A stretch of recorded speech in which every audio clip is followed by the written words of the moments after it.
करतात, जन्माला आल्यापासून तर लिहिलेपर्यंत देव काच आले बरं, कशामुळे आले याला काही कारण असतील ना.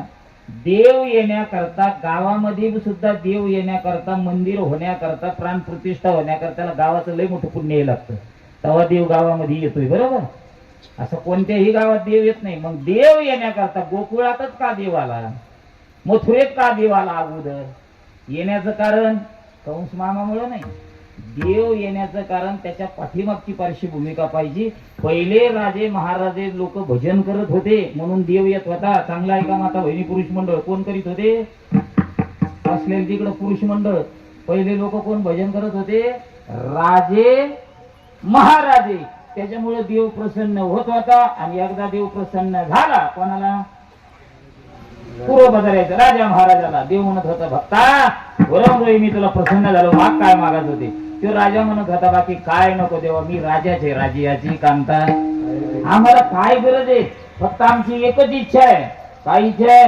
प्रजा सुखी असावा. एकदा प्रजा सुखी झाली का राजा आपोआप सुखी होतात. आता राजे महाराजे भजन करत नाही, त्याच्यामुळे देव प्रसन्न होत नाही. आणि देव प्रसन्न होत नाही त्याच्यामुळे तुम्ही आम्ही सुखी होत नाही. तुम्ही आम्ही सुखी होण्याकरता प्रत्येक तालुक्याच्या प्रतिनिधित्व माणसाने भजन करण्याची गरज आहे. जिल्ह्याच्या प्रतिनिधित्व माणसाने भजन करण्याची गरज आहे. याच्या पुढे जाऊन सांगू का? विश्वाच्या प्रतिनिधित्व करणाऱ्या माणसाने भजन करण्याची गरज आहे. तेव्हा देव प्रसन्न होतो. राजाने भजन केलं, त्या राजाचं नाव आहे सातोपा नावाचा राजा. असं भजन केलं, श्रीकृष्ण गोविंद असं भजन केलं. भजनाने देव प्रसन्न झाला. म्हणला, राजा तुझ्या भजनाने मी प्रसन्न झालो, माग काय मागत होते?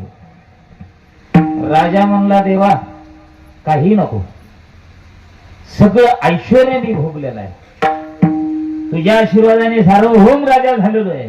पण माझी इच्छा एकच आहे, तू प्रसन्न झालास ना, मला काही नको, तुझ्यासारखं बाळ माझ्या पोटी जन्माला यावं, हीच माझी मागणी आहे. काय मागणी आहे महाराज? काही जणांची मागणी न सांगितलेली बरी आहे. तुम्हाला आम्हाला देव प्रसन्न होणारच नाही. आणि समजा झालाच तर आपली मागणी राहणार, वाढावी संतान, व्हावे धन. याच्या पुढे जाऊन सांगू का? मागणी अशी असावा, तुमचा योग लय चांगला आहे महाराज, महिनाही सुंदर आहे, पूर्व काळ ही चांगला आहे, सगळं जिकडे तिकडे बंबोले तिकडे तेच चालू आहे. आणि अशा पूर्व काळ हा पूर्व काळ आहे. नंदी बाप्पांची प्राण प्रतिष्ठा झालेली, भोले बाबा इथं दरबारात आहे. मी पहिले नाही तुम्हाला सांगितलं, देणारा देव हेच आहे. तुम्हाला सांगतो, मागणी अशी असावा बरं का. आता एक कळस बसविलेला आहे. टाळक बाबाने तुम्हाला सगळे नियम सांगितले, कोणता कळस असावा, कोणत्या धातूचा असावा, कशाचा असावा, सगळं माहिती आहे. पण कळसाची एवढी ताकद आहे, जरी नाही मंदिरात आले तुम्ही, तुका म्हणे मोक्ष, तुका म्हणे मोक्ष देखील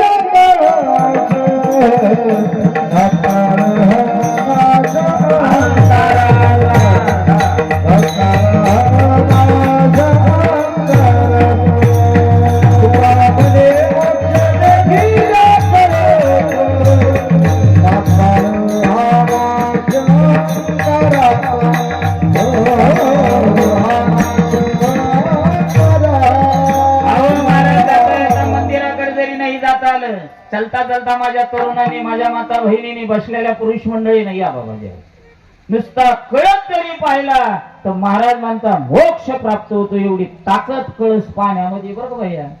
म्हणजे कोणी पाहायचा कळस, कळस पाहिला तर मोक्ष भेटल्याशिवाय राहणार नाही. मागणी अशी असावं, मी याबद्दल बोलतो. अनेकाने अनेक मागण्या मागितल्या, सकल संतांनी मागण्या मागितल्या, पण एका संतांनी अशी मागणी मागितली का जीवनाचं आहे ना सोनच करून घेतलं बा. कोणता संत आहे ते? मी सतत सांगत असतो, कीर्तनामध्ये जास्तीत जास्त तरुणाने असावं. सर कोणी असावं? तरुणाने. तरणा भाग्यवंत न ते हरी कीर्तनात. आता आपला एक दिवशी हा कीर्तन महोत्सव आहे. 7 दिवस आपण सप्ताह करतो, लाखो रुपये खर्च करतो, बरोबर आहे की नाही? 8 कीर्तनकार येतात. प्रकाशराव किती? 8. किती कीर्तनकार येते?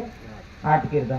8ही कीर्तनकाराचे शब्द सर्वच तरुणाच्या अंतकरणाला बिनतीन असं नाही, पण 8 कीर्तनकारापैकी शिंबळा गावातील तरुणापैकी एका तरुणाच्या अंतकरणाला 8 कीर्तनकारापैकी एका कीर्तनकाराचा शब्द जरी बिमला अंतकरणाला, अख्खा सप्ताह सफल झाला असं समजा.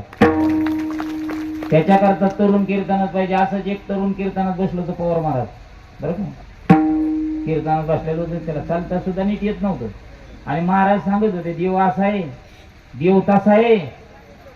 ते बसलेला तरुण म्हणला नेमकं तुम्ही महाराज सांगता देव असा आहे, देव तसा आहे, नेमकं मला सांगा ना देव कसा आहे.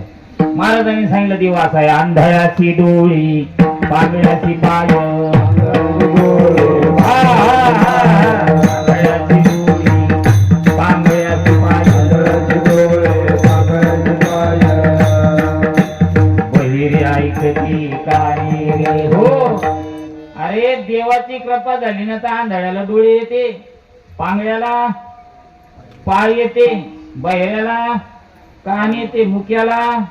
पण कधी देवाची कृपा झाल्यानंतर त्या पोराने विचारलं ना कीर्तन संपल्यावर, कीर्तनात बसलेलं पोरग महाराजांच्या जवळ आलं, महाराजांना नमस्कार केला. महाराज तुम्ही सांगितलं ना ते आंधळ्याला डोळे येते, पांगळ्याला पाय येते, मुक्याला वाच येते, बहिऱ्याला कान येते, देव कुठं राहतो.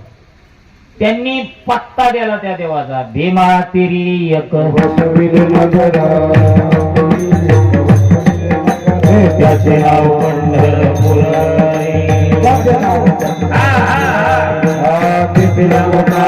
चार भुजाच्या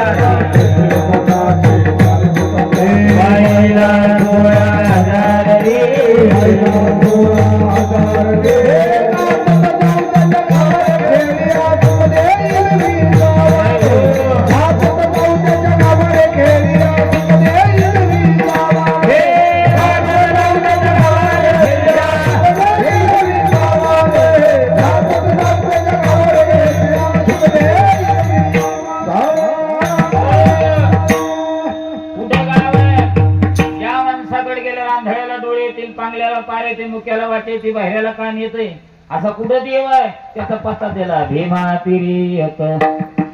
तो म्हणला महाराज पंढरपूर काही खेडगाव नाही ना, तालुका आहे, तिथे गेल्यावर कोणाकडे जायचं असं विचारलं त्या बाळाने.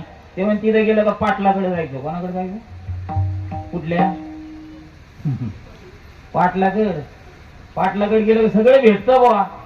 आता बसणारे सगळे पाटील ऐका तुम्ही, आम्ही कोणीच नव्हतो तेव्हा. पाटील या शब्दाची उत्पत्ती ना श्री, फक्त देवच होता. सगळे आपल्याला सांगून वेळ घ्यायचा नाही. पाटील हा शब्द अनाधिकालाचा आहे, चराचर भूचर हे काहीच नव्हतं तेव्हा पाटील या शब्दाची उत्पत्ती आहे. बरं कोणीच नव्हतं जेव्हा नव्हते चराचर, आणि तेव्हा होते पंढरपूर. त्या पंढरपूरचा मुखिया, पंढरपूरचा मालक, पंढरपूरचा पाटील कोण आहे ते आपण फक्त प्रमाणात पाहू. जम्बो या दीप माझी एक पंढरपूर धर्माची, आणि इथून पाटलाकडे गेलं, कांदळ्याला डोळे ते पांगळ्याला ऐकलं त्या पोराने महाराज आता ज्याला चांगलं चालता येत नाही, चांगलं चालता येतं ते पंढरपूरला जात नाही. याला तर चालता येत नव्हते, लोटांगण घेत होते. त्या बाळाचं नाव हे कुर्मदास. काय नाव आहे? कुर्मदास होत. त्याने महाराजांना सांगितलं भांडास भरज्यांचं कीर्तन ऐकलं ते आमच्यासारखे सर्वसामान्य महाराज नव्हते. ज्यांच्या कुळामध्ये महाविष्णूने अवतार घेतला, भनदासाच्या कुळी महाविष्णूचा. अहो ते भानदास महाराजांचं कीर्तन चालू होतं, त्या कीर्तनात त्या पोरांनी भानदास महाराजाला विचारलं ते देव कुठं राहतो. त्यांनी पत्ता द्यायला निघलंय पोरग, दिंडी पुढे हे पाठी मागं. अहो महाराज सगळ्या दिंड्या गेल्या. आता रोड बरेच, त्या काळात कशी असतील, दगडाच्या चिपरांग्या कुर्मदासाच्या अंगात घुसू लागल्या, रक्ताच्या चिळकंड्या उडू लागल्या. असं तसं त्यांनी लहुळ गाठलं. लहुळला गेले तुम्ही, लहुळ गावापर्यंत गेले. ते पुढे जाता येईना, मागे येता येईना. दिंडी संघ जाणारे सगळेच नियमाचे असतात. अशातला काही भाग बोला नाहीच ना. आता तुम्हाला श्लोक पाठ करावा लागते किती, त्याच संता घ्यावा लागते तेव्हा श्लोक पाठ होते. पण मी जे सांगतो का याला कोणालाच पाठ करायची गरज नाही. हे सगळ्याच्या पाठे, जे कीर्तनाला येते त्यांच्या पाठे, न येणाऱ्याच्या बी पाठे. वारीला जाणाऱ्याचे सुद्धा 3 प्रकार आहे. किती प्रकार आहे? 3. जसे सुखाचे प्रकार 3 आहे, आध्यात्मिक सुख, आधी भौतिक सुख, अनाधी तापाचे बी 3 प्रकार आहे. तसे वारीला जाणाऱ्याचे बी 3 प्रकार आहे. हौशे आता मी सांगत नाही ते, तशातला एक वारकरी होता. सगळे जगद्गुरु तुकोबाराय सारखा एक निष्ठावंत वारकरी. सगळे लोक गेले पण त्या कुर्मदासाला कोणी विचारलं नाही. पण तुकोबाराय सारखा एक वारकरी होता. त्यांनी पाहिलं कुठलं पोरग असं, त्याची अवस्था कशी, त्याला चालता येत नाही. हे बाळ कुठलं असेल म्हणून ते वारकरी तिथे गेला. बाळा कोणत्या गावचा आहे रे? बाबा मी दुरून आलेलो आहे. आतापर्यंत मला कोणी विचारलं नाही, हजारो लोक इथून गेले, पण तुम्ही विचारलं म्हणून सांगतो. बाबा मी एकाच कीर्तनाला गेलतो, त्या कीर्तनात ऐकलं असा असा देव आहे, म्हणून त्या देवाला मी भेटायला चाललो. देव काळा आहे का गोरा आहे, ठेंगणा आहे का उंचा आहे ते पाहिला नाही. फक्त एक काम करा, त्या देवाला मला एकदा भेटा, एवढा करा उपकार. वारकरी महाद्वारात गेले बा. वारकऱ्यांनी सांगितलं असं असं भक्त आहे. आता त्या भक्ताचं गाव कोणतं, तालुका कोणता, जिल्हा कोणता, देवाला सांगायची गरज आहे का? ते सांगायला लागतं तुम्हाला आम्हाला. मी कोण्या गावचा आहे ते. ज्याला काही न सांगता कळतं त्याला देव म्हणतात, ज्याला सगळं सांगून बी कळत नाही त्याला माणूस म्हणतात. बरोबर आहे. न सांगता तुम्हा भगवंताने जाणलं, मिठेवरून खाली उडी मारली. सगळं संत महाद्वारात होते. कोणते कोणते संत? सेना महाराज, गोरोबा काका, ज्ञानोबराय, सगळे संत.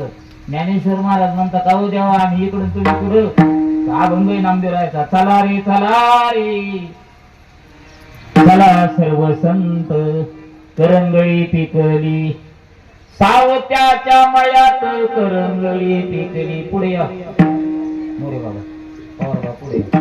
महाराज सगळे संत गेले, करंगळी वगैरे पूर्ण खाल्ली आणि सकल संत लहुळले.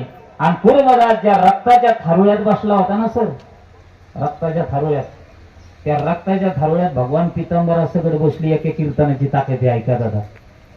नुसता बसला नाही भगवान, त्या कुर्मदासाचं डोकं आपल्या मांडीवर घेतलं. भगवान कुर्मदासाच्या डोक्यावरून हात फिरू लागले. हे बाळा, जो देव आंधळ्याला डोळे देतो, पांगळ्याला पाय देतो, मुक्याला वाचा देतो, बहिऱ्याला कान देतो, तो देव मी आहे. तुला काय पाहिजे बाळा, माग ना. कुर्मदास म्हणला, देवा नक्की देशील. अरे मी अनेकाला दिलं, तुला का देणार नाही? मागण्याचं ज्ञान पाहिजे. अनेकाला देव प्रसन्न होतो, पण मागण्याचं ज्ञान नाही. आपल्याला सांगून आपला वेळ घेत नाही, आपल्याला दिलेल्या वेळेत सेवा थांबवायची. जोगदन बा मागणी अशी मागितली, देवाला वाटलं कायच मागत असेल बाबा, नक्की देणार म्हणे. हो दे अभिवचन. असा हाताला स्पर्श केला. आणि कुर्मदास काय म्हणतो, ऐका बसणारी मंडळी, देवा मला ऐश्वर्य नको, शरीर संपदा सुद्धा नको. मला जर द्यायचं असेल ना, तुझ्या मांडीवर माझं डोकं आहे आणि तुझा हात माझ्या डोक्यावर आहे. माझ्या डोक्यावर हात फिरविता फिरविता तुझ्या मांडीवर मला मरण यावं, हीच माझी मागणी आहे. अरे तरुण बाळ मागणी मागतोय. आणि ज्यांच्या अशा अशा मागण्या ना, त्यांचेच लोक नाव घेते.